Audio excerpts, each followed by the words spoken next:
O'zbekiston Respublikasi mudofaasiga ko'maklashuvchi vatanparvar tashkiloti Toshkent shahar kengashi tomonidan Shunqorlar harbiy sport o'yinlarining Toshkent shahar bosqichi o'tkazildi. Mudofaa vazirligiga qarashli harbiy qismda bo'lib o'tgan mazkur jarayon tafsilotlari navbatdagi lavhamizda. O'zbekiston Respublikasi mudofaasiga ko'maklashuvchi vatanparvar tashkiloti markaziy kengashi raisi kubogi uchun Shunqorlar harbiy sport o'yinlarining Toshkent shahar bosqichi o'tkazildi.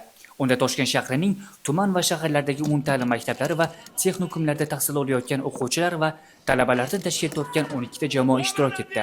Toshkent shahridagi barcha tumanlardan umumta'lim maktablari o'quvchilari, texnikumlardagi o'quvchilardan saralab olingan jamoalar bugun Toshkent shahar bosqichida ishtirok etmoqda.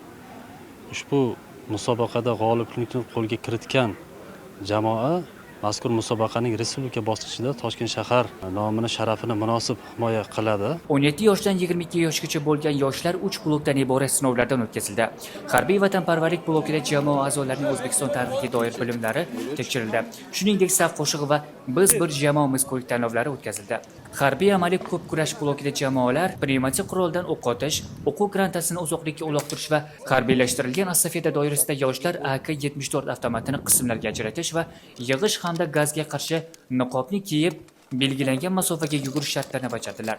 Sport blokida ular duatlon, 100 metr masofaga yugurish va turnirda tortilish bo'yicha kuch sinashdilar. Vatanparvarlar tashkiloti tomonidan o'tkazilayotgan Shunqorlar harbiy musobaqasida qatnashyapman. Biz Uchtepa tumanidan keldik. Uchtepa sharafini himoya qilishga va bu yerda birinchi o'rinni respublika bosqichiga chiqib, u yerdan Toshkent shahri sharafini himoya qilishni niyat qilganmiz. Ushbu musobaqa biz uchun juda foydali va institutga kirishimizga ham katta yordam beradi.